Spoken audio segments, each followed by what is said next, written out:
Oke, standby, kamera ready, sound ready, 3, 2, 1, action. Assalamualaikum warahmatullahi wabarakatuh.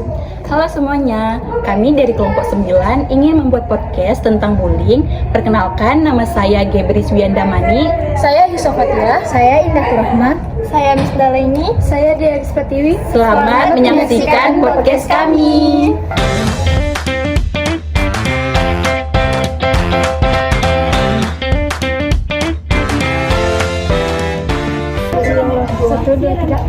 Halo semuanya.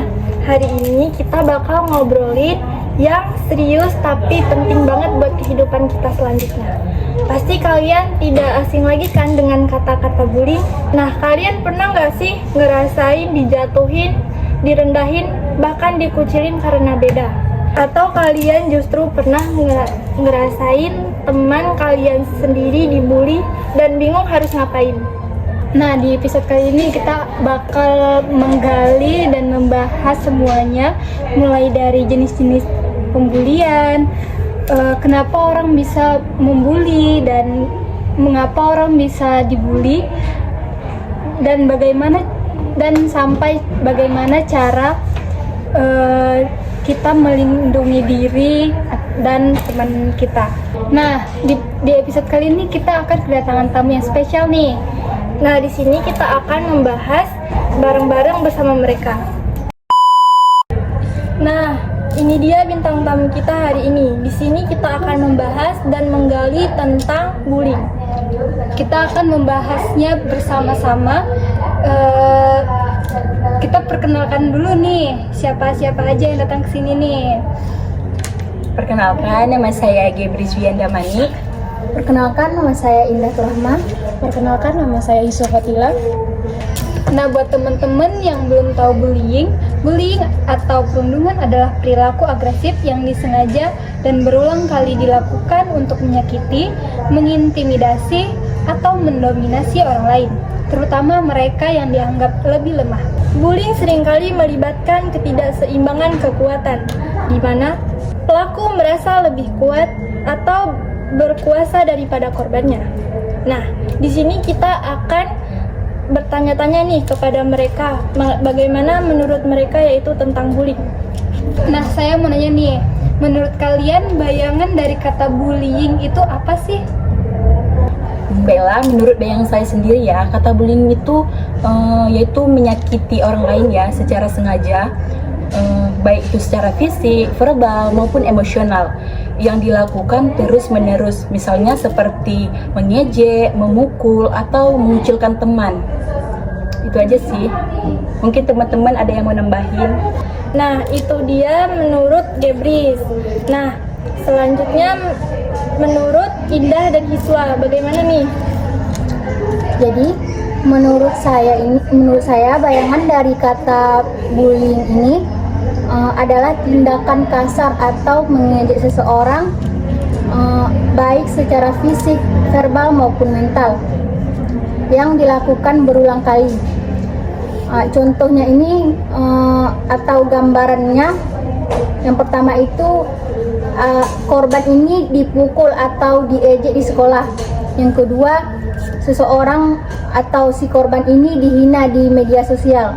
Yang ketiga, teman yang dikucilkan dari kelompok, atau seseorang ini membuat sebuah kelompok, jadi dia tidak mau memasukkan temannya ini ke kelompok. Nah, berarti sifat bullying itu bukan cuma di real life ya, berarti di sosial media juga ada. Nah, selanjutnya nih, menurut Iswa gimana tuh? Jadi, bayangan saya tentang bullying itu bukan cuma berantem doang atau bercanda kelewatan, tapi sebuah pola menyakiti orang lain dengan sengaja atau terus-menerus, yang berdampak sangat besar secara mental maupun fisik. Nah, itu dia menurut mereka nih bayangan dari bullying itu. Nah, selanjutnya kita akan menanyakan lagi nih lebih lanjut bagaimana tentang bullying. Nah, menurut Hiswa nih, penyebab dari bullying itu karena apa sih? Nah, mungkin dari latar belakang keluarganya ya. Anak yang tumbuh di lingkungan keluarga yang penuh kekerasan, kurang kasih sayang, atau tidak diajarkan empati, cenderung meniru perilaku tersebut di luar rumah. Kurangnya perhatian orang tua juga bisa menyebabkan anak mencari perhatian dengan cara negatif. Berarti anak-anak yang kurang kasih sayang itu bisa jadi pembuli ya? Iya, tentu saja. Turut prihatin untuk anak-anak yang masih di bawah umur yang sudah tidak mempunyai kasih sayang dari orang tuanya. Iya sih. Miris banget. Nah, di sini kita akan bertanya lagi nih kepada Indah. Menurut Indah nih, mengapa seseorang bisa menjadi bullying atau dibully? Karena apa dia? Jadi, mengapa seseorang ini bisa menjadi pelaku bully?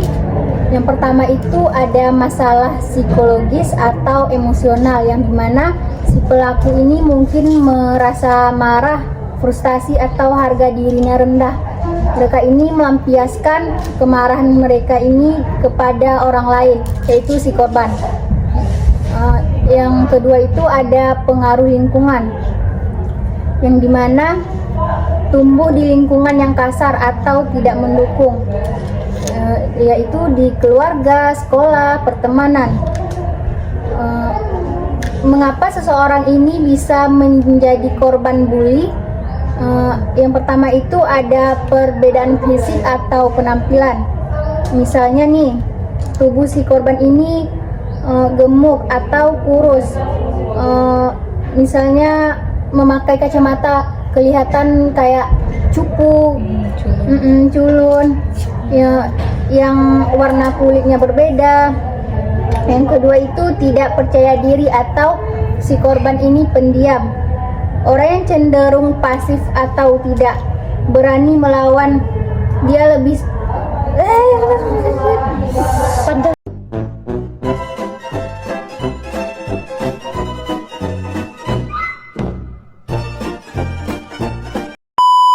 Jadi yang kedua ini tidak percaya diri atau pendiam. Orang yang cenderung pasif atau tidak berani melawan lebih sering jadi target si pembuli ini. Yang ketiga, kurangnya perlindungan atau dukungan sosial. Dia tidak punya teman yang membela atau sistem sekolah yang responsif saat dibully. Nah, berarti banyak banget nih ya faktor-faktor dari pembuli atau dibully gitu. Nah, berarti berpengaruh banget sih kalau misalnya beda warna kulit gitu kan. Iya, berpengaruh Zaman banget. sekarang nih apa-apa dibully ya, atau banyak sekali orang-orang yang membuli tentang hal-hal kecil seperti ini. Iya. Nah, bagaimana membedakan antara bercanda dan perundungan? Sering banget nih kita bercanda dengan teman kita, mungkin kelewatan itu bagi dia mungkin merasa sakit hati gitu atau merasa dibully gitu. Menurut kalian nih, bagaimana cara membedakan antara bercanda dan perundungan? Menurut Gebis nih gimana? Jadi menurut saya itu bercanda dilakukan saling setuju dan semua pihak merasa senang. Terus tidak ada yang merasa tersakiti atau direndahkan. Kemudian tujuannya untuk membuat suasana menjadi akrab dan menyenangkan. Kemudian jika ada yang tersinggung, si pelaku langsung minta maaf dan berhenti. Kemudian perbedaannya dengan perundungan itu satu pihak merasa tidak nyaman, tersinggung, malu atau takut. Kemudian terjadi berulang-ulang dan sengaja menyakiti secara fisik, verbal atau emosional. Kemudian ada niat menjatuhkan atau membuat orang lain menderita. Biasanya dilakukan oleh orang yang merasa lebih kuat atau ingin berkuasa di dalam satu wilayah atau tempat gitu. Menurut saya seperti itu sih. Nah, selesai sudah nih podcast kita hari ini. Pelajaran yang bisa diambil dari podcast ini adalah pentingnya empati, keberanian untuk bersuara, dan perlunya membangun lingkungan yang aman dan suportif. Nah, bullying juga mengajarkan tentang dampak negatif kekerasan bagi fisik maupun psikologi, serta pentingnya mencari bantuan dan dukungan. Nah, itu dia obrolan kita tentang penyebab bullying, jenis-jenis bullying, dan bagaimana kita bisa membedakan bercanda dan perundungan. Semoga setelah ini kita semua jadi lebih sadar, lebih peduli, dan lebih berani untuk bersuara kalau melihat tindakan bullying di sekitar kita. Ingat, kebaikan sekecil apapun bisa berdampak besar. Terima kasih sudah mendengarkan. Sampai jumpa di episode selanjutnya. Bye-bye. Bye.